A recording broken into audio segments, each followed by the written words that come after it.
Welcome everyone to. Unfortunately, this is going to be the penultimate live Saturday PD chat show. But what a corker we've got for you today. Obviously, my regular panel, which I'll be absolutely lost without, because they actually run my sat nav. We have Pete Cater. How are you, Pete? Yeah, I'm good, thank you. Good, good. And Rob Bryan. How are you, mate? You okay? I'm good, thank you. Yeah, very good. Good, good. And our special guest, as you can see, she's most probably looks like the comfiest lady we've actually ever had on the PD Chat Show. It's Dorothea Taylor. Welcome to the PD Chat Show. Thank you. Yeah, well, thank you ever so much for coming. So, just before we start, hello, Mike Tubbin. Well done for not having a gig this weekend. Dave Brown, hello, Ken Russell, Joe Morris, Ted Duggan, hi Ted, Joe Morris, evening guys. So yes, lots of people, evening all, going on. As I say, if you have got a question that you want to ask any of the panel, including our special guest, please put them in the comments below, and I'll get through as many as we possibly can. We have got time for this, so please put in your comments. Also, if it's anything to do with like your kind of opinions or anything, please put in. It doesn't have to be questions, because you can start your own conversations. And if it is, excuse me, if we have got lots of things coming in, I can read them out. So, as everyone knows, we generally start with open conversations about stuff. Now, we've actually been discussing this before we came on, and we haven't really. We've just discussed about obviously drummers and kind of stuff like that. So what do we find as a good drummer? What do we look in gears artist relations, creativity, and all that. But we haven't really discussed about working with other musicians and also what we find. Looking playing with a bass player or it's with a pianist or it's like a singer. So what do you look for? Where's your inspiration and everything else? So I'll come to my special guest first because obviously I always have to, because you are, well, indeed, special to us. What inspires you? What do you look at in other musicians when you're playing with them, Dorothy? And is there anything special that, basically just go, wow, amazing if it happens? Well, I've always, no matter what band, what kind of music I've been playing, I always lock in immediately with the bass guitar. I want to know what he's playing, what kind of feel, what kind of groove. If he's playing straight, four on the floor type thing, I don't want to step on his feet and be going crazy. So I've always locked in and really appreciate a good bass player. If I put something in the mix, I'll put some melody with the keys or guitar. I put barely anything with the singer, just enough to know he's singing, but I have the bass player and me locked in with my bass drum. And that's what just, is the basis of a band. Without the drummer or the bassist, everything is going to be empty. Yeah, yeah. Do you for instance, what can you just tell our audience? Because obviously, you've got your own following where you're in the States, but there's a lot of guys who, most probably have never really seen you play in that context of a band. We've just seen you do yours Facebook stuff, and I was just telling you earlier that the huge Facebook when you was in your kitchen on your pad and you was doing your paradiddles and you didn't play it to the best of your ability apparently because you went, oh, that was poopy, and I just absolutely fell in love with the person that was. So can you just describe a little bit about your background in the drumming area, who you playing with, so what kind of bands and genres, please? Well, right now I'm not playing with anyone. And I have no prospects right now, but when I started out at marching drum and bugle corps. That's how I got my rudiments from, and I just took it from there. And by the time I was 17, I was in a band and we played 5 nights a week, and I got in several bands after that, playing 5 nights a week. And I've just kept it up. So then I joined the symphony orchestra, the local symphony orchestra here, learned a little bit about classical because I didn't really know anything about classical music. And I started teaching at the local high school as far as just after school drumline. My son was a freshman in high school, and the band, the drumline was like, they were terrible. So I said, I play drums. Would you like me to come and help? And so I turned that drumline into, a top competitive drumline. And so the whole band overall score was always so much higher than it had been before, just because the drummers were actually playing correctly and playing rudiments. Amazing. And so ever since then, I started with the high school band here in 1984 or 86. And I've been teaching at the school level, marching off and on ever since. Private lessons I do, and now since COVID, I've been teaching people all over the world. I've had a student in Indonesia and Singapore, and I think one or two in the UK. Now I have several in different spots in the United States. So I stay busy that way, but I don't know whether I'm ever going to play in a band again. I think you're not alone there, unfortunately. Yeah, well, thank you very much for that. I'm going to come to our panelists. Pete, can I open that question to you, please? Yeah, go on. Remind me. So clear, it was Pete's question. What do you, when you actually start playing with, because obviously you got, we know you over here. It's like, you play with different groups and everything else. What do you look for in the other musicians? What really clicks for you, or is there a moment they just like wow kind of thing? Obviously, what are you looking for? It's not something you can kind of quantify in very specific terms. I think you play with somebody and you either have that rapport or you don't. And I can think of musicians I've worked with over the years where we were virtually telepathic, where we knew what one another were going to play right away. And I can think of other musicians who were extremely highly regarded, but I just didn't have that empathy. I didn't have that connection with them. And that's what it is. We are human beings, and we respond to the people we're playing with. And it's like any kind of relationship. You either hit it off or you don't. And there will always be those people who become very special. I can think of certain bass players and other instrumentalists who I would walk to the ends of the earth to play with, because we just so get one another and we just have that amazing rapport. And that's nothing to do with reputation or what journalists say or about placing and poll ratings or anything like that. You just know the people who you have with whom you have that very special connection, and it just works. Yeah, well, I'll say, we keep talking about bass players, but I can remember there's one guy that I absolutely, he was a bass player, but he was a wonderful pianist as well. And when we used to go out literally for just that kind of piano and drums kind of things, like the little bars and all kinds of stuff. Do you know what? It was a joy. It was an effort, because obviously he had that bass player mentality. But with his vocals and with his other, with his keys and everything, it was so you didn't need that bass player, but you locked in as that kind of that engine house, especially to his left hand, because he had that mentality. And to say, like you say, it was a special relationship, and didn't matter where he went or where I went, we always seemed to go in the right direction, which was fantastic. Rob, young man, you've, as I think people are following you online, you've been back playing, especially with the Little Men as well, haven't you?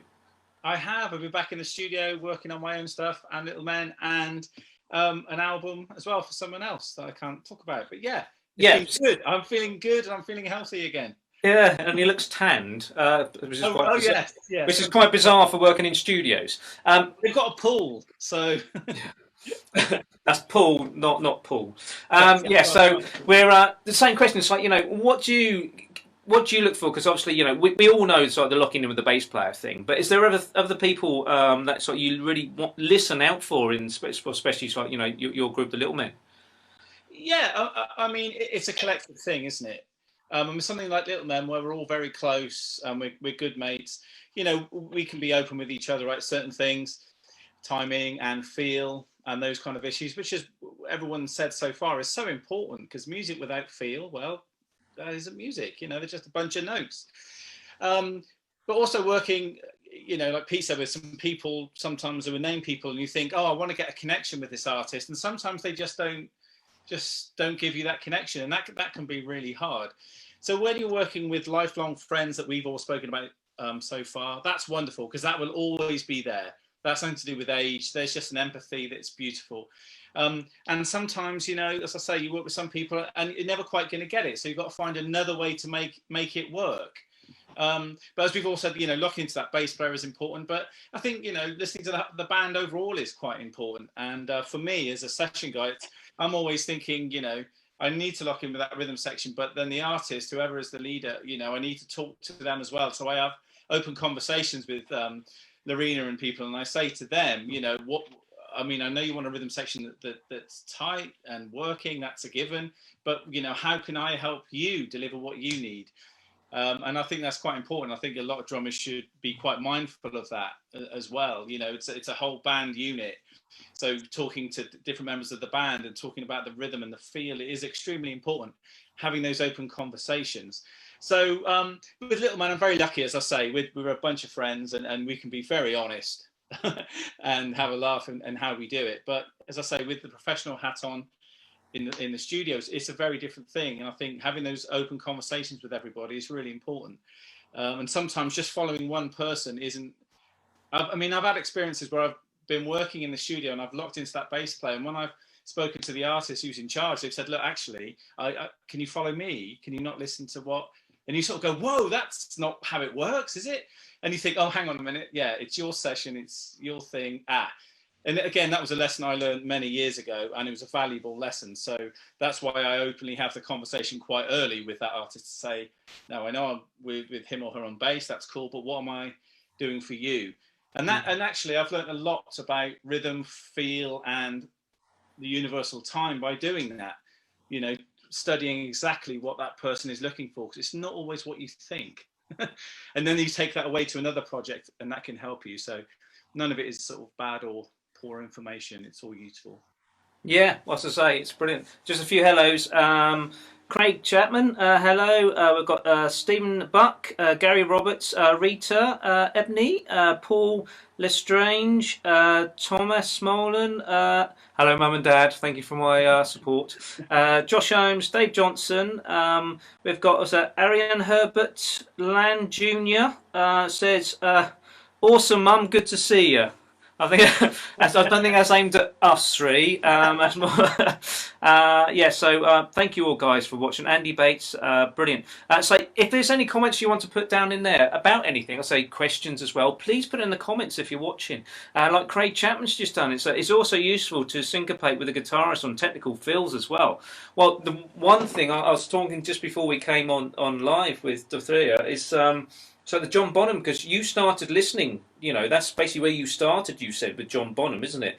And, you know, he's most probably, for me, that drummer who really didn't listen to the bass player per se, but, you know, he was locking into the guitarist, especially if you think of riffs like Immigrant Song and all that, he was locking into guitarists.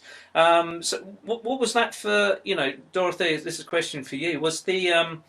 do you also lock into other musicians rather than that bass player sometimes? Oh yes. After I, you know, get the feel of what they're expecting for that piece, then you want to listen to the whole complete unit and see if, you know, if you're doing a good job besides just locked into the bass player. Because what if the bass player is not locked in to the rest of the musicians and the singer, if he's going kind of crazy and playing over everyone? Hopefully that doesn't happen. But yeah, you have to get a good overview, a solid overview. Yeah. By the time you know, really practiced and performed that number with them. Yeah, we've got a couple of comments coming in. Thank you guys. Keep them coming in because I say it's very important. Obviously, we have to open that conversation because we want to know what you think as well. Jim Renner saying Robert Bryan, great comment regarding filling the need of what the session featured artist. We drum percussionists are sidemen and need to make the front guys sound their best. We're not sidemen. We run the show, I think. Gail Sharprio, hi from Massachusetts. I love Dorothea's videos. Thank you very much. Martin Ollie, hello Martin. When I play with my big band, it's very important to listen and work with the band, not just the rhythm section. Now, I don't know about you guys, but if you have got that great bass player, you can actually almost, because obviously your rhythm section, you can almost, for me, when I'm working with a certain bass player, I can almost switch it off for timing because he's just so good. You can basically, then you start to basically go, oh, okay, what's happening here? Because you almost forget that you're the timekeeper one place because that bass player is just going, do you know what, carry on. Do you find that, Pete, that, sometimes when you work with your favourite bass player, you can almost, you relax a bit more. Absolutely. If it's a given, if you've got somebody who knows where to place those notes, and they're totally locked in with you, and there's no conflict, then absolutely you can just let it go and just get on with it, and it frees you up to be more creative, and the time is solid, it feels good, it's not speeding up, it's not slowing down, and and just that confidence, that rapport. This is a big word, rapport. It's a big word. That feeling that you have when you're playing with somebody who hears it the same way you do, and that just makes it's not a battle anymore. You can just get on with it and be everybody's facing the same way, and the time is a given, and that once the time is a given, then that's when the feel can get really good. I just thought of something when you were saying that, Pete, is that a lot of people out there, especially it's like a theatre world, obviously, it's like the big stadiums where they've got sort of backing tracks, so all the sort of special effects that have to be sort of timing and all that. There's obviously this click track involved, isn't there? So basically the drummer obviously has a click track, and whoever wants to have that click track turn up and down in their mix kind of thing. How do you find? I'll come to Dorothea this. Have you ever worked with a click track, and how do you find a click track works for you regarding a band and musical context? I've worked with clicks massively in all kinds of different contexts, in live theatre, in the studio, all sorts of circumstances. And my kind of deal with the click is that only I hear it. I hear it, and then everybody else plays to me. And the click it's like that double yellow line that runs down the middle of the highway, and you can see it and it's there, and you just kind of play around it. You play with it rather than to it, and then everybody else plays to you. And so if I'm in a situation where there's a click going on, I like to be the only person who can hear that, and then everybody else plays to me, and then there's no conflict. You haven't got like 12 guys in the studio, all with a different conception of where the time is. I have the click, and then I will hand it on to you, and I'll be in charge of it. You're the boss. Yeah, you're control. Yeah. Yes, exactly. Yeah. Yes. Yeah. Dorothea, do you have I can remember various times on sessions where I've been with like the absolute creme de la creme of London's brass and woodwind players, and they've just tried to play just with the click and no rhythm section, and it just falls apart. You need to trust the drummer. You need to trust the drummer and the bass player. You need to trust the rhythm section. That's where it's coming from.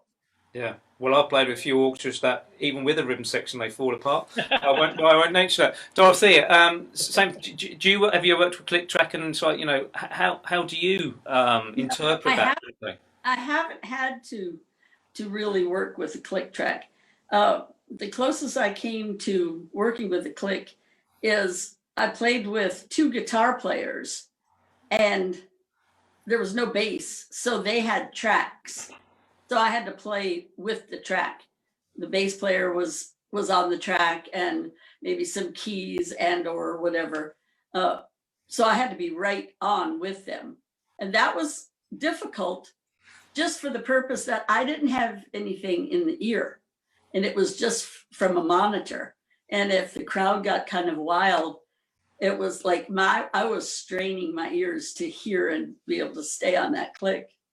Yeah. As I got used to it. I played with them for like 2 years. And so then we didn't do every song like that. But when he did, I just had to really learn to stay with that and just kind of turn the monitor towards me so I could hear it the best I could. Yeah, it must be hard because obviously they're in control, aren't they? And as we well know, even some of the greatest guitarists, they basically, it's like this, it's pull and pull, isn't it? So how did you cope in the initial stages of not actually having that control over time? I don't know. When I first started with him, we didn't rehearse or anything. We just went and played because I live in a tourist town. We live, right at the ocean. And so there's marsh and there's a boardwalk and there's so many different restaurants and bars and every one of them has bands that play outside. So I thought, it was going to be exciting. And then when I started with them, it was just off the cuff and they turned those tracks on and I was like, whoa, they could hear it because they had the monitors facing them. I was kind of in the back because the drummer always gets in the back. And, I had to quickly say, I can't hear that track. You guys can hear, but I can't hear it. So if you want me to stay right on it, you got to turn it and face me a little bit. Yeah. So you almost, it's not like throwing the toys out the pram. It's basically going, look, guys, you may make a mistake, but when I do, it sticks out, doesn't it, unfortunately? Yeah. Rob, are you coming into this question, this discussion here now? Yeah. I love working with them, but they, I find that it's always, genre specific, and the material you're doing is really important. Certain songs that flat out all the way through, no matter what the tempo, sometimes that click is good for everybody, sometimes it's not. I'm really into building clicks and working with them. If there's like an MD, I'll spend a lot of time dealing with the MD saying, look, I don't think the band need anything at this point because I can give the hi-hat, because what tends to happen is people tend to rush in or whatever, and again, having an open conversation with the band, and like Pete said, sometimes people are like, I need the click track, I need it all the way through. It's like, you don't, because if it's in the studio, I can still play the hat, which is going to feel natural, and they can just kill the mics. It's fine. They can get rid of that later on. It's fine.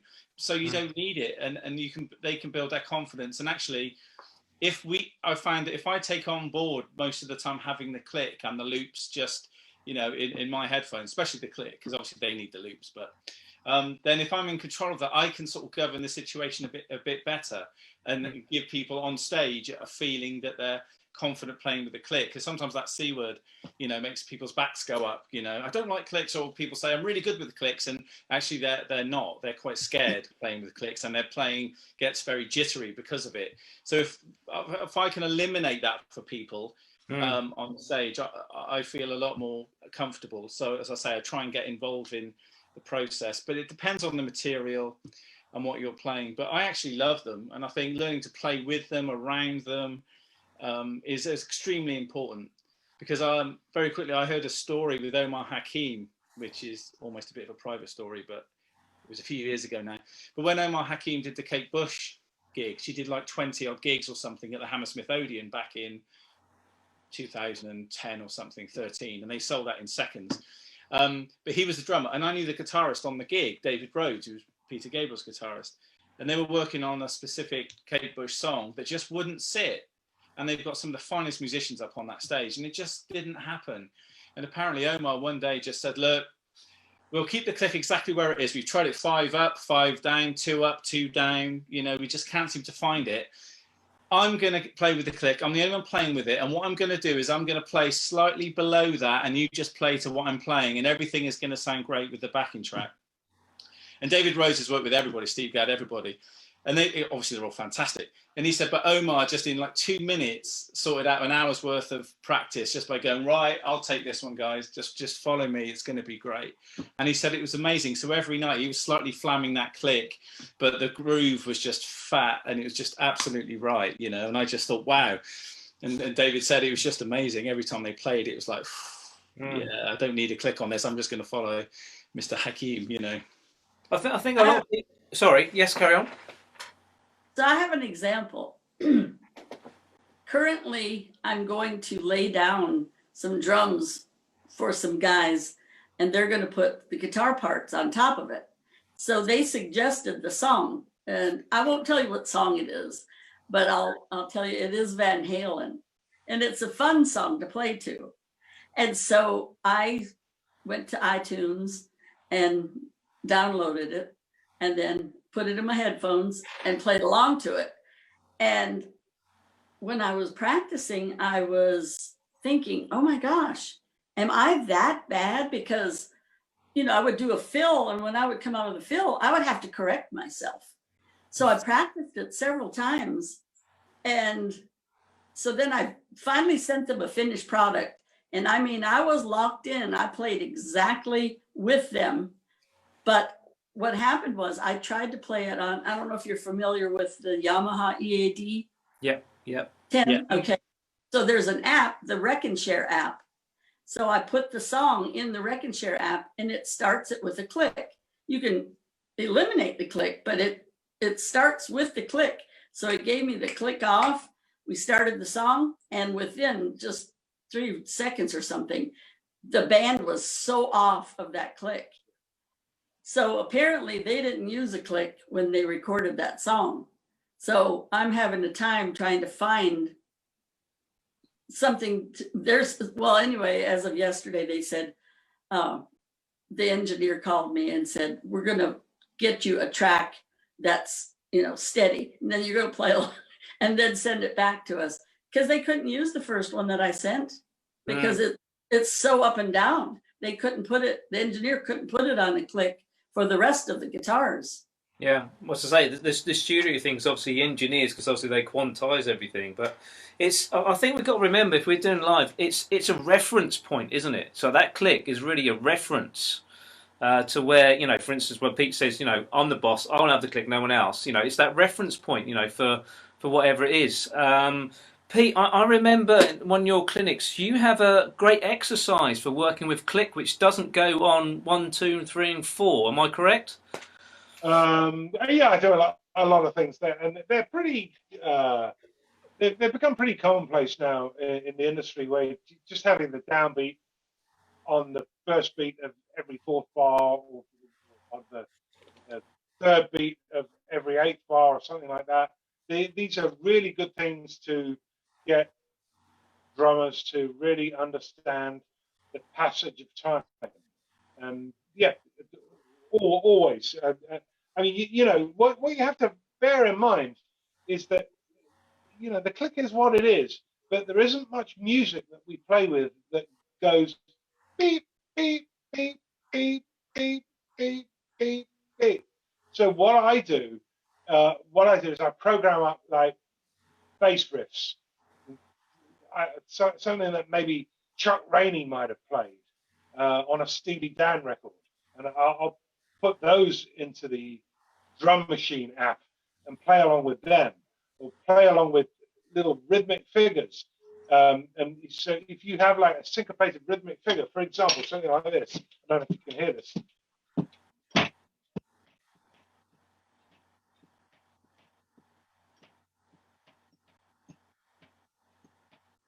So playing along with that bass drum figure, I'll program that into the drum machine, and it's perfectly in time, but it's not going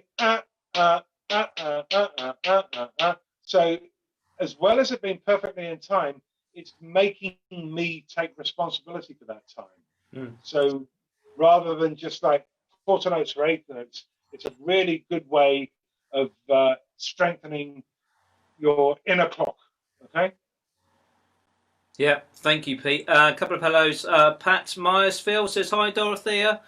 Colin Humphreys, thanks for watching. Dave Holtby, Ted Duggan, hi Ted again.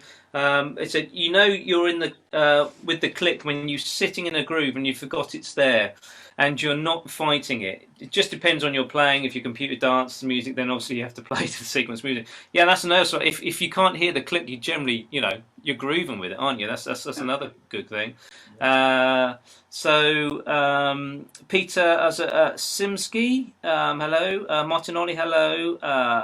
There's a lot of people, thank you very much. Peter Williams, great show tonight. Matt, what a lovely lady Dorothea is, and drummer too, bonus.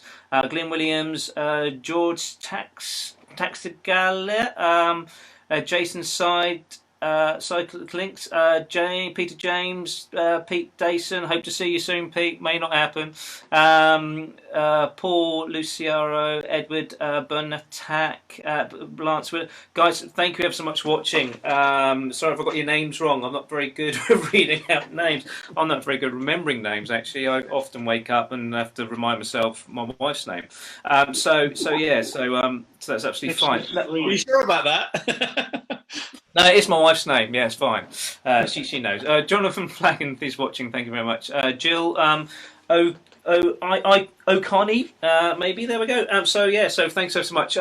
This sounds like it's almost getting into that kind of that timing talk, isn't it? That tempo talk that us drummers we talk about all the time. It's like we discussion about it. You know, I think there's a lot of. So I've had many discussions. Obviously, a couple of weeks ago we had Gary Orcock on, and I've had many car journeys with him. And sometimes it's actually about timings, like because I go in depth for him in different bands and that. You know, that's like what the band leader said about that, and then you worry about your own timing. And they said, "Oh no, it's this, that, and the other." And then 2 hours later, we're still talking about that time, and we haven't actually touched on the surface of this time. It's Have you got any advice for people out there who, struggle with their time? Because obviously, we are the rhythm section. We I suppose, one of our jobs is to be like timekeeper. When you're teaching, Dorothea, what do you teach regarding like timekeeping? Is there any like hidden gems you can give us? Obviously, without giving too much away, because obviously we want people to go and see you. But the kind of hidden gems of timing in teaching. Can you teach time? Well, that's a good question, because when I've had younger students over the years, right now I don't have any younger students. They're all adults, and I'm just so excited. For one, they actually practice where the younger kids, their parents brought them there. They didn't care anything about it. But as far as, can you teach time? If you're going to be a drummer, you have to know where one is. And I feel like I shouldn't really have to tell you where that downbeat is. My little grandson, when he wasn't even 20 months old, and he knew exactly where that downbeat was. But if you're going to be a drummer, you have to be able to feel those things. It's hard to really teach. You can teach, working with a metronome and understanding the 16ths and the 30-seconds that are in between those 16ths, and being able to, come in on the or whatever. You can explain and teach that. But if you don't have it, you don't have it. I hate to say that, but you need to do something else. Yeah, become a guitarist.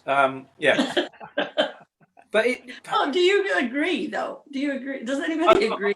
I think natural, hitting on that that kind of, your grandson. So my son, since a very early age, they've always come and see me play. It's in the tummy as well. I was playing with his band, was playing the tune Jacko, Pat Metheny Jacko, and he stopped kicking and listened, kind of thing. It was just like amazing. And then I think we played one of the Brecker Brothers number, and he started kicking, no problem. It's like, okay, we know where we're going with this.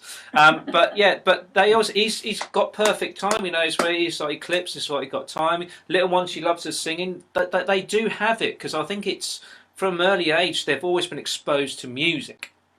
whether it would be like, sitting behind the show. Actually, it's like when he's only a couple of weeks old, I was sat him on my snare drum, basically just played a few things when he was actually on the snare drum. Got a little video of it, so it shows the control I've got. And my wife was going, no, but it's I personally think that you do have it. You can. I suppose you can drive time into people and see what happens after that. But it's a natural ability to have that timing. Now Rob, obviously you have a young boy. Have you found this about like the youngsters? Like if you, because I know you playing him some absolutely random stuff sometimes. And do you find that he has got that kind of inkling towards that sort of musical sort of timing as well as everything else, or? Yeah, he has. Yeah, he's 4 now, so even when he was younger though, I'd clap stuff. There's a clip online when I'm playing the drums, I give him a tambourine and I count him in, and he's smashing it away in time with me, and he was only young. But I think all of us have kind of a natural timing and feel, and I think when they get a little bit older, it seems that sometimes they go in different ways and that sort of disappears a little bit. But yeah, Fox, I can play something to Fox, and he will join me. If he's in the mood without getting too silly, he will join me to do something, and I clap on the 2 and the 4 and he will join me. If I play some music, or I'll say, where's the snare drum? And I tell him, and he'll like, yeah, and he might lose it eventually. But yeah, he has got that ability, and hopefully he's got it from me and his mum, who's a singer. So maybe not the singer bit. But hopefully Helen isn't watching. Helen, if you're watching on replay, that was all Rob. She is watching, yeah. So I think it's there. And another interesting thing, sorry, going slightly off piece, is that sometimes, when kids up to about 10 or something, you could play them any style of music and they'll dance and they'll be into it. It's funny, when they get old enough to think what's cool and what's not, they stop listening. But I remember I was at a party a little while ago, and I think the oldest was probably 8 years old. And I said, can you put on Take 5 to see what these kids do? And they were dancing around to other stuff, and Take 5 comes on and they still carried on dancing, and it was like, this is amazing, because kids will still not only like jazz, but it's in 5, obviously, but they can still relate to it. It's only when they get a little bit older and start watching TV and stuff or whatever, and mates come in and they don't listen to that stuff. And so I say, I know that's a whole nother thing to talk about, but it's fascinating how kids to a certain age will still listen to other forms of music without any judgment, and they'll just dance and enjoy it and clap to the rhythm and stuff. It's amazing. I love that. It's a shame that we have to lose it at some point, really, because of what's cool or whatever, Right. And I think that's so sad.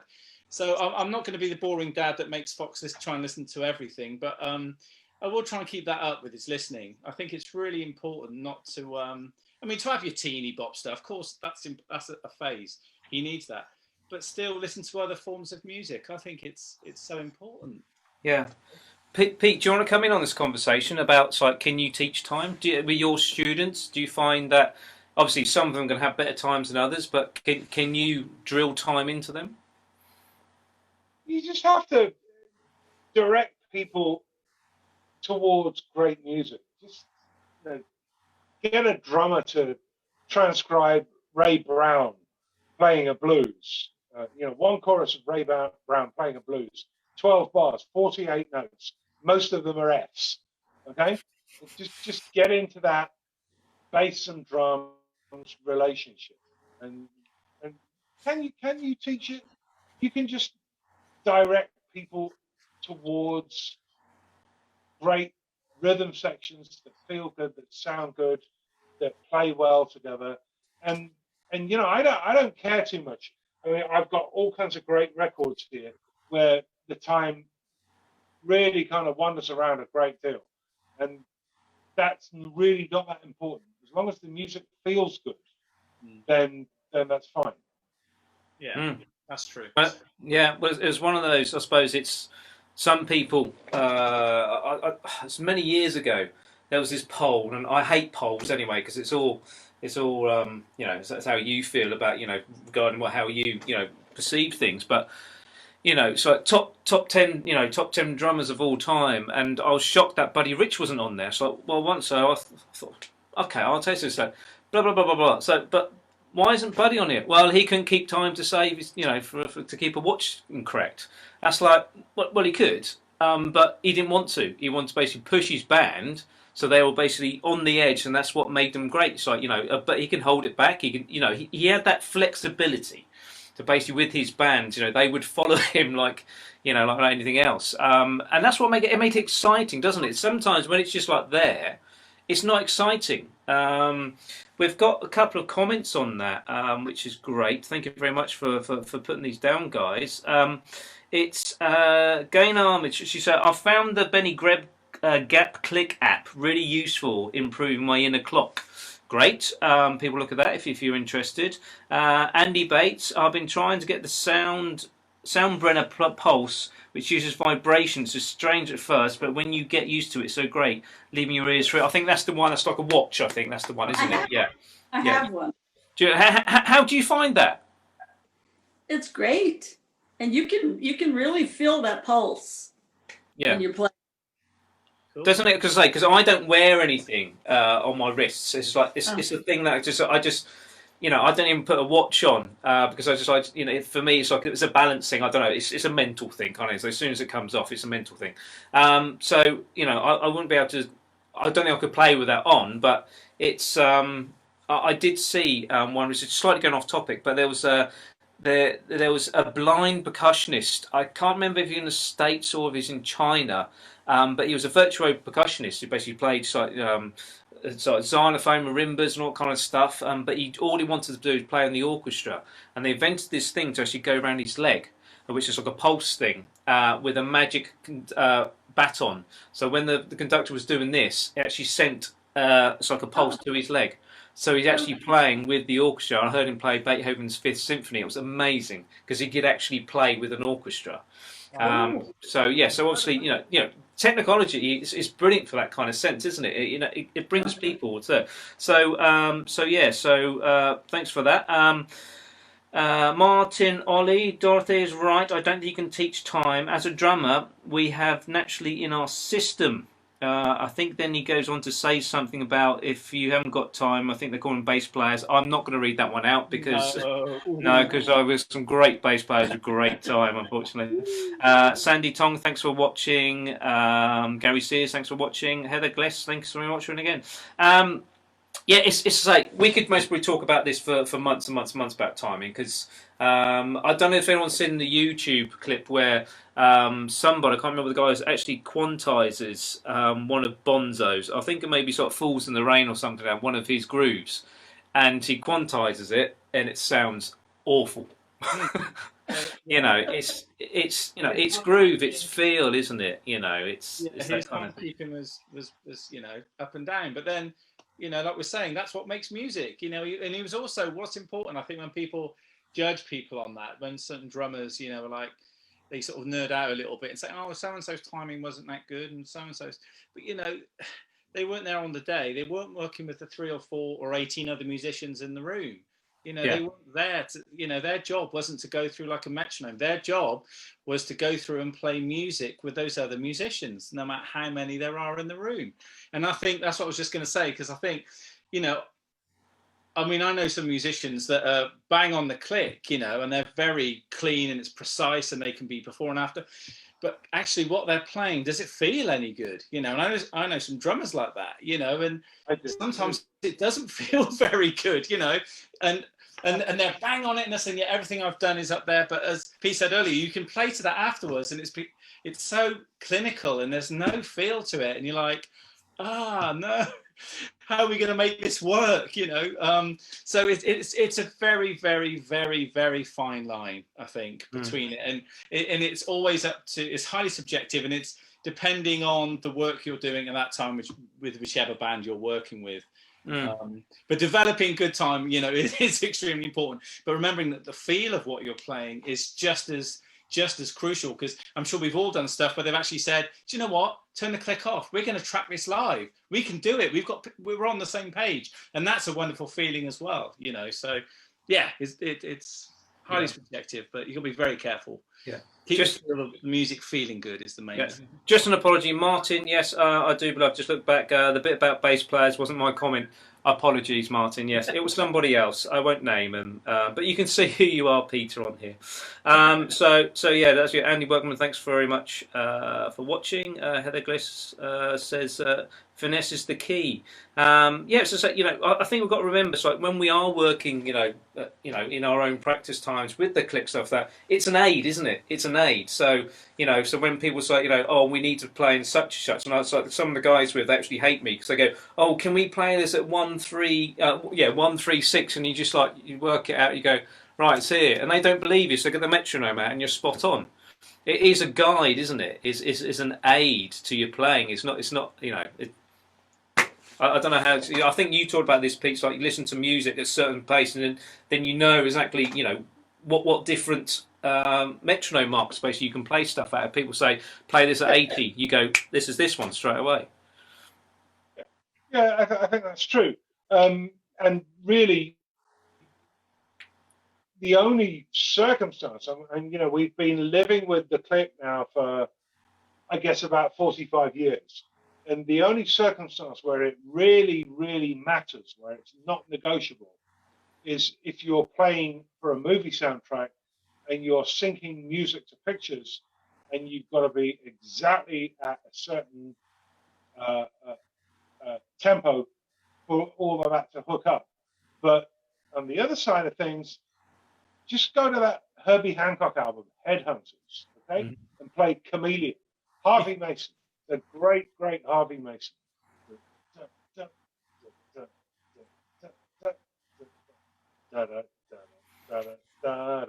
And that track, and it's a long track, it's about 10 or 11, maybe 12 minutes long. And the tempo runs away. It finishes up like a third faster than it starts. Does that make it a bad piece of music? No, it doesn't. Look at some of those Earth, Wind and Fire songs that weren't recorded to clicks, that speed up ridiculously. Does that in any way diminish their quality? No, of course it doesn't. It's not. It's not that important in the grand scheme of things. Things speed up and slow down. We're human beings. We're not robots.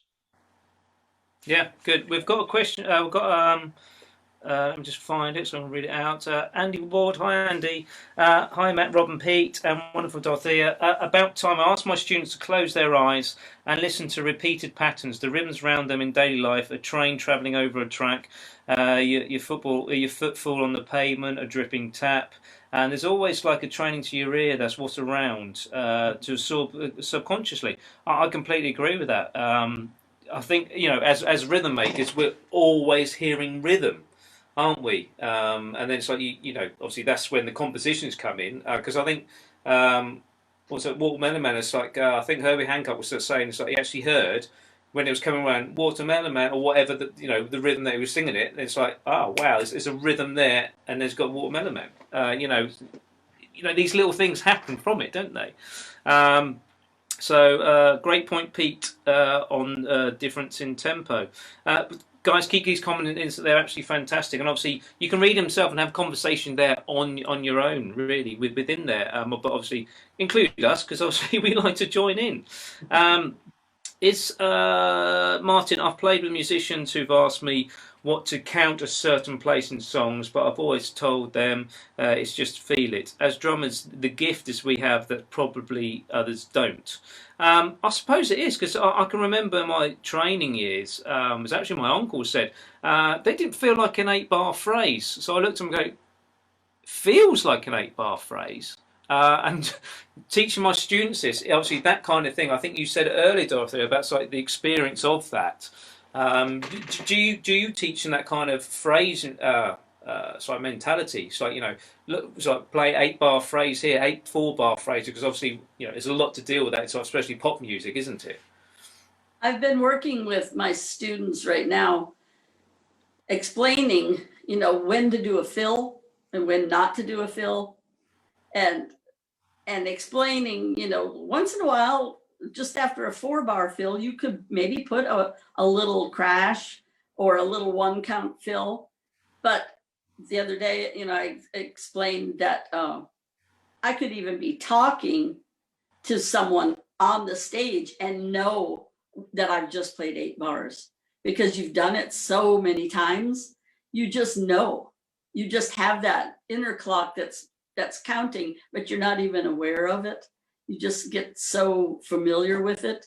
So, I was trying to explain that, and I said, and you will feel that this is where the fill goes. Listen to music and count the bars from the beginning. When the verse starts, count those bars and see what happens after the 8th bar. Listen to see if you can hear a little fill, a little crash at the end of the fill. If there isn't, then it's most likely going to be after a next 4 bars or maybe another 8 bars. Because they're so new at this, they have no understanding of where the fill goes. And so that's what we're working on right now, is how to place a fill and how important it is in the counting. Like a lot of them have no idea that you just can't put a fill on the 2nd count and the 3rd count and then start playing time again on the 4th. I said, it's got to be clearer for the rest of the musicians, because they will have no idea what count they're on if you've played a fill on beat 2 and 3 and went back into your time on beat 4. So we're working on all those questions that they just don't have the understanding of yet. Great. George Prentice Povey, thank you very much for watching. He actually said, I believe the accuracy of the subdivision is far more important than the accuracy of the overall tempo. It's clear with Tony Williams. Always rushes at faster tempos, but his subdivision accuracy is always spot on. Would you agree with that, Rob? Well, yeah. I mean, he was always on top of it, and it was exciting. But he always knew exactly where he could half it, 3/4 it, and everything else. Yeah. So, hi George, by the way. Yeah, no, I agree with that, and I think he could play piano and other things as well, couldn't he? He could play. He was quite a talented young man. And yeah, I think when you've got a control of things like that, you can control that push and that pull. But you also understand, if anybody wants to say, what are you doing? Say, well, I'm halving that and I'm going to, take that to a third and all that. He knew that, but he could also just do it on feel as well, which I think is, like Bonham and all those drummers, that is probably the place to be. If you could do that and you can work it out mathematically and say, well, this is what I'm doing, but you can also have grades in the shaded areas because that feels better. Because I think it was Jeff Taylor who said, if you put a metronome on their version, is it Autumn Leaves, that goes from 1 beat in the bar to 2 to 3 to 4 to 6. So by the time you get to the B section, they're in A in 4/4, and then he works his way back down again. It's on the Wynton Marsalis Standards Volume 1 album. It's incredible. But he said we were aware that when we recorded it, we're doing it by feel. So if you actually set a metronome to it, we're not actually doing it. It's 3 and a little bit, then it's 4 and so on. But he said it's fine because everyone gets the idea of what we're doing. And if I've had to play that before, and it's really hard to do. If you've never heard it, you should check it out. The version of Autumn Leaves, Wynton Marsalis Standards Volume 1. But that was, and Jeff Taylor is such a great drummer. For him to say that about that band, it's a stellar band that we kind of, it's not right to the grid. It's just feeling. Then it's 2 in the bar, then it's 3, then it's the 4, then it's the 5, the 6, 7. Then we're in the B section with 8. Incredible. And then they work their way back down again. And I thought, yeah, there's a lot to be said for that, because it's the feel thing. But mathematically what they're doing. But it's more important that the feel was right of how they did it than setting the click up and getting it in the line, because they could probably do that as well, but it wouldn't sound as nice, Yeah, no, well, it's that kind of thing, isn't it? It's like, spontaneity is the key, I suppose, especially with live music, isn't it? Especially we've all been in that situation where you rehearse stuff, and then obviously because of the atmosphere, or it's like if someone's having a moment or something, and then off you go and you just follow them. But as long as you know what you're doing, it's key, isn't it? Pete, with that kind of that smaller groups that you work with, it's like how key is it to understand what your other musicians around you are doing? It's just a matter of listening to them, really. Yeah, one of the things that I really enjoy about playing with smaller bands is that there's less structure than there is with the big band. You might just have a uh, very simple kind of head that's going to get the thing going, or you might have nothing at all. You might just start to play, and you just listen to one another and just respond. So sometimes, some of the gigs I enjoy the most are the ones that have the least publicity, that are just kind of in small venues, and you just get on stage and somebody will just call a tune, or they'll just call a key signature, and you just play and just see what happens. And you don't know whether it's going to last for 3 minutes or half an hour. And that to me is where the creative stuff really, really, really starts hatching. Yeah. We've actually got a question. We'll come back to this if we've got time, but it's from Paul Fox. This is directed directly at you, Dorothea.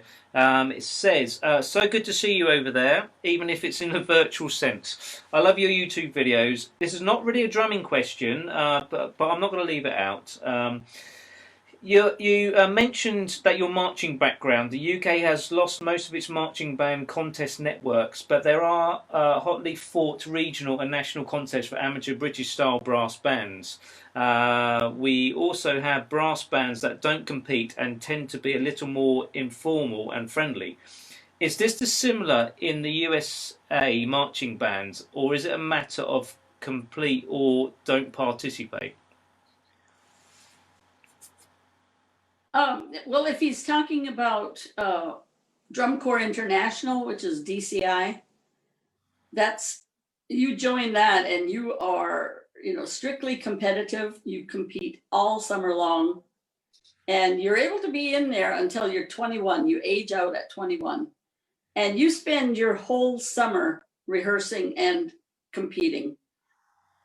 And I don't think, now there is an older class that is not quite as competitive. You could join when you're a little bit older. In fact, the Drum and Bugle Corps that I used to be in has an alumni corps, and some of the players are older than I am, and I'm pretty old. Some are in their 70s because they have just enjoyed it all their life. And they were in it probably back in the 60s when I was in it.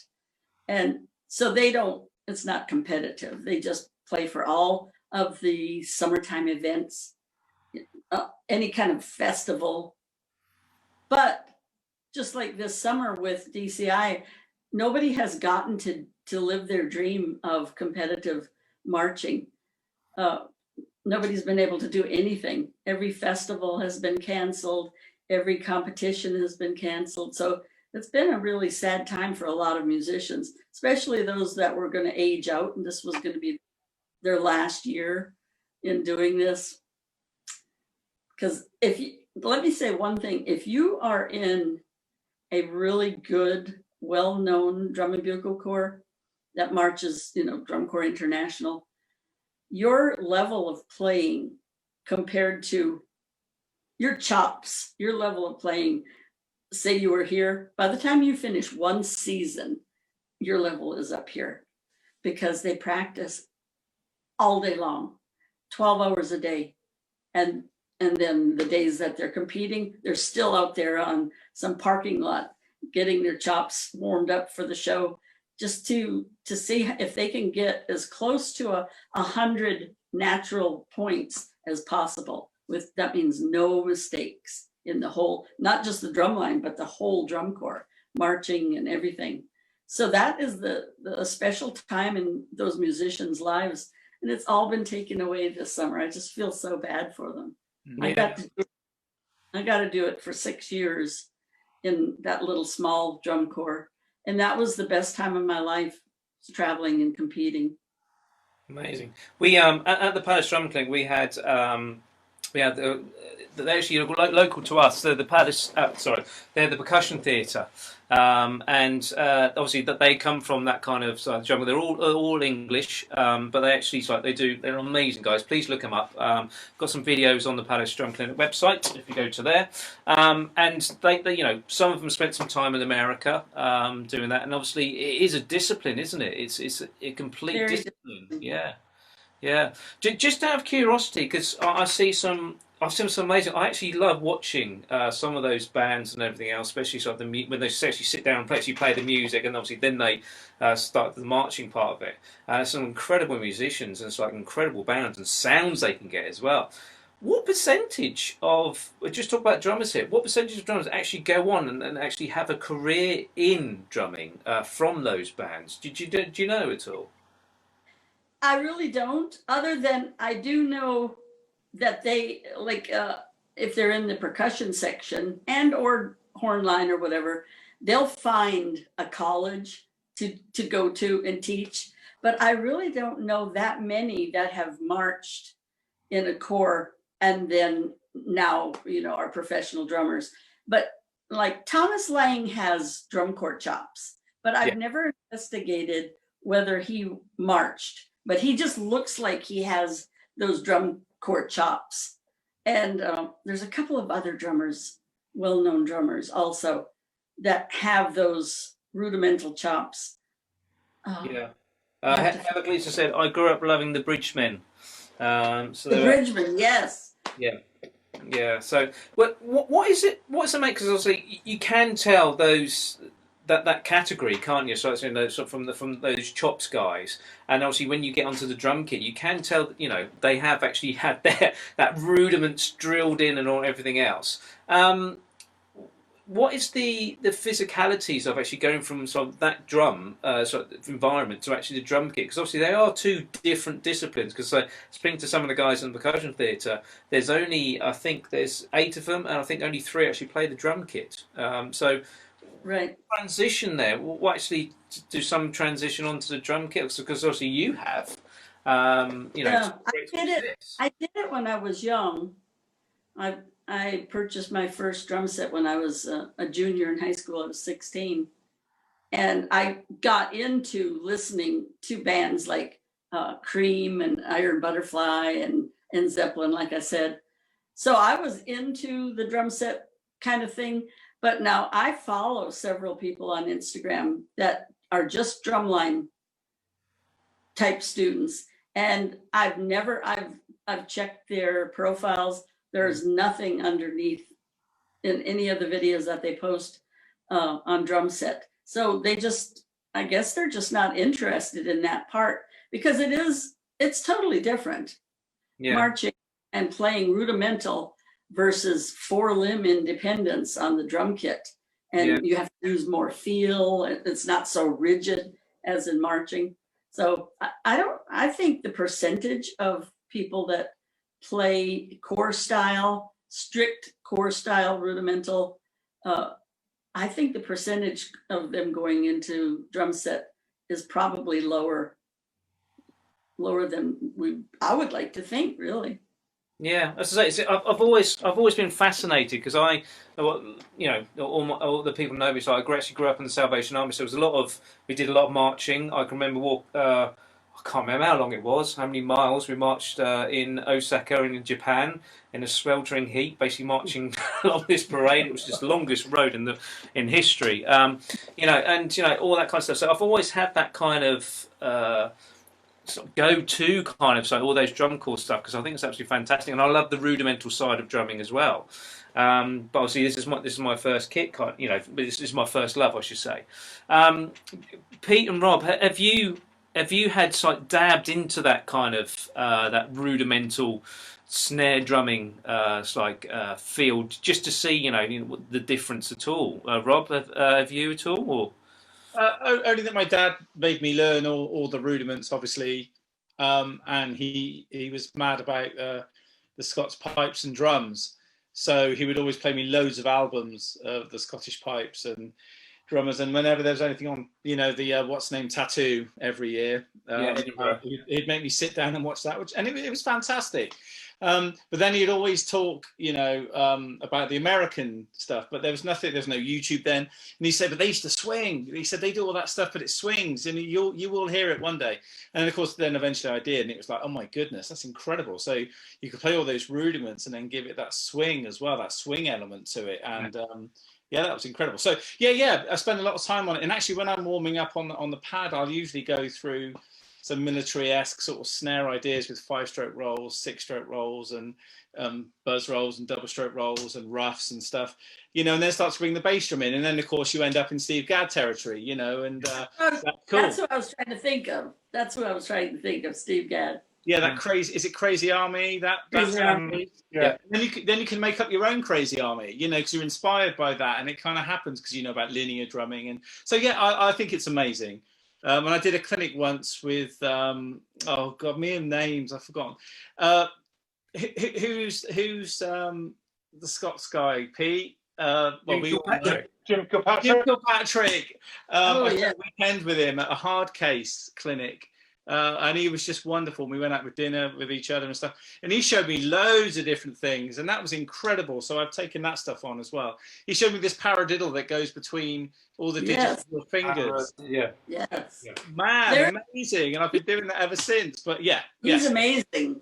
He's incredible. Incredible. So it's a whole nother world that I think kit drummers should get into without a doubt.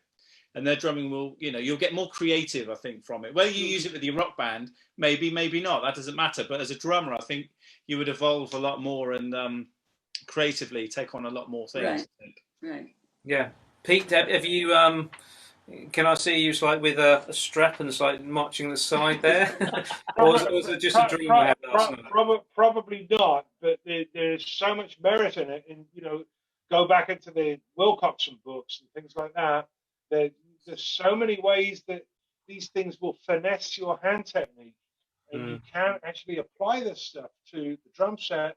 If you take the flam section from the stick control book and play it, quietly on the snare drum, the hi-hat, and the ride cymbal, then you're going to come out with all of Mark Juliana's shit, because that it's all out of there. It's so. It will make you a better player. It will broaden your horizons. It will add to your facility. It will make you better. There's no harm in it. There's only merit in going down this road and studying this very fastidious. Keep talking. I'm just gonna. Yeah. No, I think what Pete was talking about, if people are out there. Are interested is I call this the rudimental Bible. So I just had to get up. It's the Charlie Wilcoxon modern stories for the swing. So written in 1941. That's right. Mine's signed by Jim Chapin, and I had to this is quite an old. Can't remember which publication this is, but one of the new publications they actually do have Charlie Wilcoxon actually. And that's my favourite. Count! So absolutely favourite. I've actually blown it up and so I put it on my wall. It's absolutely brilliant. But yeah, so when I first knew about that, it's and I've used these in solos in the past when I've been doing stuff. And Rob, you're right. It starts to swing so well. Well, but let's pick up on that book. And you have to use this stuff very carefully, because you go into that book and you find a solo called "Roughing the Single Drag," and that is the Philly Joe Jones solo vocabulary. Roughing the single drag, it's right in there. And there's a lot of guys who are kind of very focused on this stuff that's like half a century old, and they're just spending probably a little bit too much time just looking in this one direction and not really kind of tempering that with all the more contemporary things in terms of techniques and concepts that have come along since. And there you go. Can you hold it a bit nearer?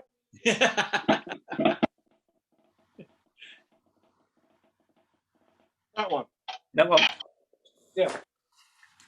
Yeah. So it's great, but you have to, you just have to understand the context, understand where it belongs, and it will do you no harm, but you've got to look at the broader picture.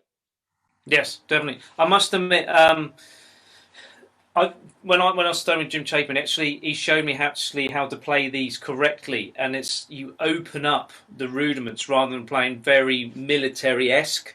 And then they start to actually flow a little bit. Because I say that when I first discovered, I was actually, I was doing my classical course, and my teacher, great teacher, but he was very, very classical. So it's like everything like that. And then got with Jim and like Malcolm Garrett, and they're just like, no, open them up. Charlie Wilcoxon wanted to do this, and then it's the book just just like open up a world of things, and obviously then you applying it to the kit and everything else. Just so I call that the rudimental Bible, and that's always going to be sort of my go-to kind of thing. So yeah, thanks for bringing that up, Pete. You've made my day. Thank you very much for that. I try my best. Yeah, you do try, don't you? So let's just go back to you guys. As I say, I've seen lots of comments. Bill Blankenship, thanks for watching. Heather Gless, I love rudiments. Yeah, Hazel Fruitman, and for someone who went to music college in Canada, you must know your rudiments to survive. Ken Anderson, thanks for watching. Jason Wheeler, thank you just for logging on. It's been brilliant. Paul Fox says thank you to Dorothea for a great reply. Gaynor Armitage said, do many drummers go the other way? Do they go kick to core? Obviously, you have. Well, I suppose you started that way, but do many people do that at all over in the States?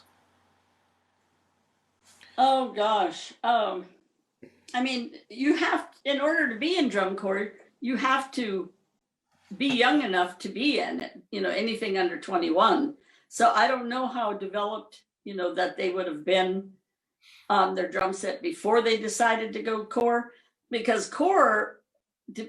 To march drum and bugle corps, you have to have chops, and you as a drummer, and all of you guys know how many hours and years it really takes to be able to play 30-second note flams and things like this. These guys have amazing chops. So going from playing your drum set John Bonham stuff and saying I'm going to march corps, you got like 5 years of getting ready to be in the corps. So, yeah. I don't know if that. Right. Okay. T. Edwins Adler, drummer from Myrtle Beach, here. Well, thank you very much. Yeah, I'd like to be at the beach at the moment. It's been so lovely, hasn't it? Thanks for watching. This might mean anything to you, Dorothea. Heather Glees is saying years. Years. As in learning. Yeah, years and years and years. I think it was something someone said. It was like 30,000 hours to actually be competent on your instrument. I heard that. Yeah. So I don't know who spent the hours actually working that out, but it's a better mathematician than I am. It varies from one person to the next. Yeah. Do you find that some obviously there are so many people so much natural ability they can actually pick up any kind of instrument, they can literally play it within weeks, sometimes months and stuff like that. Have you actually found any of your students have been almost like a protege? I don't like using that word, but have you actually found anyone go, wow, yes, yeah. Yes, I've only had a few over the years. Thinking about all the years and students that I have taught, but yes, I probably have had 4 that I think of. Yes, they're prodigy, and one of them you answered a comment. Arian Land, he said hi mom or something. He's one of my former students, and right away he was in 9th grade and he was on the saxophone, and when I was there teaching the drum line, his eye would be looking over at the drum section. He did not want to be on that saxophone. And so I would work with him after school, after everybody had left, and teach him a rudiment. And he would have it perfect by the next day. He was just a natural born drummer. So he's a gospel drummer. He's got some definite chops. Yeah. Yeah. Well, there we go. High praise. Rob, have you had a student you just well, in my eyes, I think hate you. Yeah. There have been a few over the years that just pick up everything really fast, and you show them something and they just run with it, and then they come back next week and they show you variations on that which you haven't even had the time to think about. And I say, yeah, I'm having that. I'm going to borrow that from you. Thank you.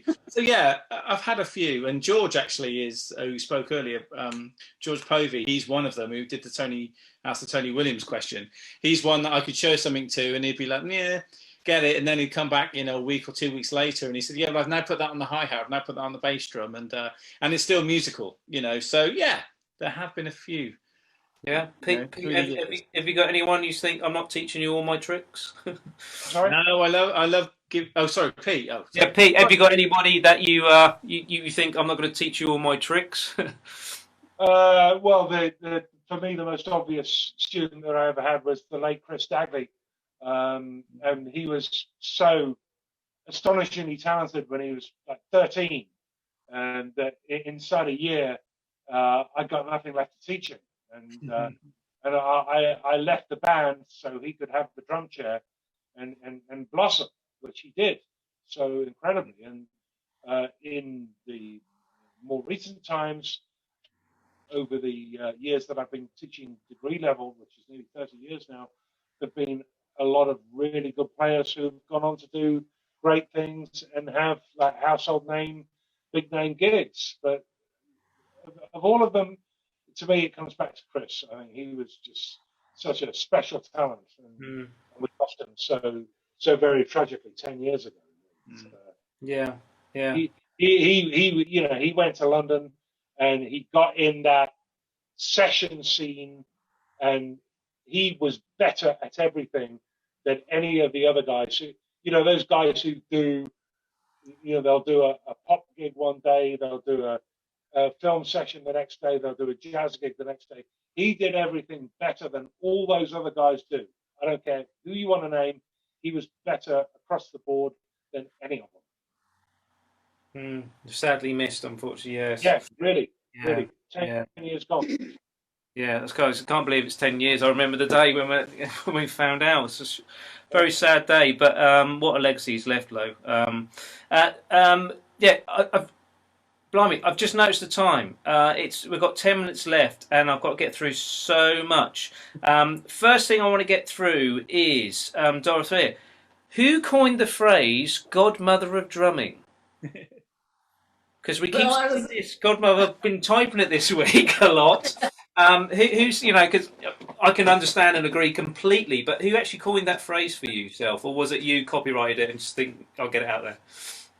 No, when I went to Drumeo, they invited me out last October, and while I was there, I made that video that went viral, "Down with the Sickness" by Disturbed. They wanted me to do something like just for the shock value. Yeah. People not expecting me to be playing to that kind of music. So I was out there and I made several different quick videos and a couple of other long videos. And they just came up with that. They said, how about we call you the Godmother of Drumming for the video when they were going to put it up on Instagram and Facebook and YouTube. And so YouTube got over 12 million, and supposedly it's taken down now because of copyright. Everybody does it. I don't know why that one is down, but it has 66.6 million, I think, on Facebook, that same video, Godmother of Drumming, for Down with the Sickness. And that's why obviously you're in your west wing of your new palace at the moment, aren't you? That's where you are now. I wish. To be honest, I don't think we've had anybody on the PD Chat Show who's had over 66 million hits on Facebook. So thank you ever so much for coming on, because you're your biggest watcher, I suppose. It's amazing. I said we've got a lot to get through. We have had questions. Why is this the penultimate show? Well, obviously, we've only got a few minutes left, and obviously, I'll try and get through as much as I can. The penultimate show is because, obviously, we only started this literally to, obviously, until people go back to actually gigging. A lot of things have opened recently. People are gigging, like our dear friend next week, Rob, aren't you? You've actually got your first gig. Well done. Yeah. Ever, by saying it feels like that way, doesn't it? Yeah. And it was only like a stopgap, but obviously after 4 months, we've only missed 1 week out of that 4 months. It's been an absolute journey for us, and hopefully Rob and Pete will agree. We've had some fantastic evenings. Not a single one you can basically look back and go, I didn't enjoy that. Absolutely every single one. I've got so much out of it. So I'd like just to thank all these people. To start with, it started on the 2nd of May. So with Tom Bradley, then we had Daisy Palmer, Gabor Dornay, Todd Zuckerman, Ian Palmer, Ian Matthews, Pete Lockett. We had Tristan Head and Simon Wagstaff for our Vintage Few. Dave Phillips. We had Cole Palmer. We have Gary Astridge, who's obviously Ringo Starr's historian creator. We had Mike Sleeth. Then we missed a week, but then we had the legend is Gary Alcock, and then obviously we had Dave Eyre and Chris Bennett, Bob Works and Hardcase, the Manufacturing Madness. We had Scott Pellegrim last week, and we've got the amazing Godmother of Drumming this week. Next week we have got Carl Brazil. So Carl Brazil will be next week, and obviously if you want to ask your questions, anything about Robbie, Ollie Mers, about how many kits has he got, where are they stored, and everything else like that. Obviously, that's the place to be next week. So we've got Carl Brazil next week, and it will be our final one because obviously it was meant to be stopgap until everyone gets back out gigging on a Saturday night. But you'll be pleased to know we've got a lot of things planned. This PD Chat Show will now become a monthly, like a podcast, a vlogcast, whatever you call it, and we will notify you with a week beforehand who's actually going to be on, and so you can get your questions in as before, and then we'll put out as a recording. So we're not going away. We've got loads of things planned. We've got some very exciting stuff coming up in the new year, because to be honest, we're nearly in September as it is, so it's not very far around the corner. So please, if you want to know about any of this stuff, the only place actually to do it's actually via obviously our Facebook page. So if you're watching tonight for the first time, please like our Facebook page. Go on, do it now. I'm waiting. Thank you very much. Obviously, Twitter as well. Obviously, we have our PD Conversations, which, Dorothy, we're going to carry on the conversations on Thursday, aren't we? Over on Instagram, so I'm looking forward to that as well, so I can ask all the questions that I can get around to ask today. And obviously the website as well, we'll keep everything up to date on the website, and obviously all the past stuff has been on the website as well and on the Facebook group. So so it's been a journey. I can only basically be so humbled with all of you people watching. We've had thousands and thousands and thousands of people watching. I can't remember how many hours that is because I'm not that great a mathematician with all those people watching, but it has been an absolute privilege. And because it is Rob's last week, can I just say, Rob, thank you ever so much for your input. You have been an absolute inspiration to many, but to myself as well. Because you're not here next week, but at the same time, Pete as well, you two basically is what driven me to actually do these every single week because I just love talking to you. I'm very, very humbled, basically, entertaining me every single week. And thank you ever so much for your wisdom, Pete. It never goes without acknowledgement how experienced and wise and everything else you are, and everything else. So thank you ever so much, you too. And that's from me. I'm not talking to anyone else. I'm talking to you too. So yeah, but no, it's gonna be fantastic from the new year. I'm not going to tell you what's happening because I'm working very, very hard behind the scenes. These two boys know, but we're keeping it a secret, but it's going to come out very, very shortly in the new year. So as I say, we've only got 5 minutes. I'm just going to read a few questions out. So hopefully that's answered your question. So the reason we're not doing so penultimate one, Cole Brazil next week, is because things are starting to open. People are gigging. So, we can't spend this time talking to each other, but you will be able to watch it once a month after that, plus everything else. So, just a couple of things. Thank you, guys. Saturday nights won't be the same without the PD Chat Show. When and where are you playing, Rob? In a back garden, it's raining. So there we go. Amazing videos. Great to watch these sessions. Thank you. My band is back in the studio at last and offers for so many few social distance gigs coming in. Can't wait to get back. So this is the reason why. You know, we're doing it basically to keep the drumming community chatting to each other while we can actually get together. Thanks for participating and airing the shows. No problem. Thank you, Rob, legend. Thanks for all the great, enjoyable evenings and debate. No problem. What time is it there? Almost 10 o'clock? It is almost 10 o'clock. We're 4 minutes away. Ted Duggan, thanks all. See you in the future. You definitely will. Yeah, absolutely fine. Dwayne Petty, thank you for watching right there. Does anyone know if the Vintage Drum Show commentary is like to go ahead next month? Unfortunately not, because it's many things, local lockdowns and all that kind of stuff. It was a big risk to actually put it on. People wanted it on, but unfortunately because they may be in one of the areas where it could literally just go into lockdown, and it'll be one disappointment. Obviously, you can imagine there's a lot of money involved as well. So Simon Wagstaff decided the best things to do is make it bigger and better in 2021. So no Vintage Drum Show and commentary. So hope that makes sense. You know, if we keep basically just doing what we're doing, staying safe, keeping advice to, so you know what we're doing, we will get back sooner rather than later, and that's where we want to be. As I say, I've now talked for a very, very long time, but hopefully you understand what we're doing. Can I just again appreciate all my guests tonight. Dorothea, it's been amazing to have you on. I've never had a godmother on the show before. Maybe we can, Pete, would you like to be the godfather? And then, I don't know. Yeah. Godfather of drumming, yeah. Hey. You looking at me? You looking at me?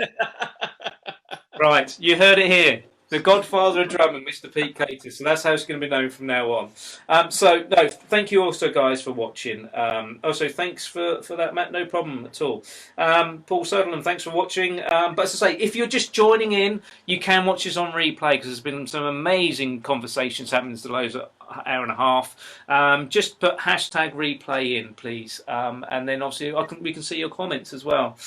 So it's that time of the evening. Unfortunately, we want to be here all night long, but everyone's got a thing, and I do believe. Dorothy, you're actually in the middle of interviews. You had an ABC one just earlier on, then you had obviously had the big one now, and then you're off to another one later on, aren't you? Yes. Been a busy day. A busy day, but obviously thank you very so much for spending the time with us, and it's been an absolute privilege to finally get to know you as well. And obviously we will see you again on the PD Conversations on Thursday night. That goes out live, guys, if you're interested, at 8:30 British Standard Time, or I believe it's around about 3:30 EST time. Is that right? Yes. So if you want to watch that, then please do over on Instagram. But also like the page because then we knew it. So it's only one thing to do is, again, thanks Matt, Pete, Rob and Dorothea. Thanks Doug. Thank you all for watching. Thank you. Thank Dorothea, and thanks Rob, and thanks to the Godfather as well. It's been an absolutely amazing show. I can't believe the time has gone.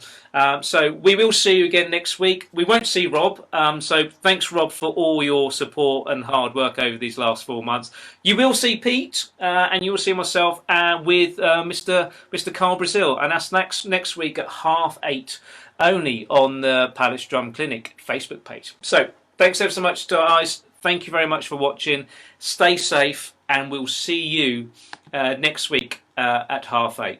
Thanks, guys. Stay safe. Bye-bye.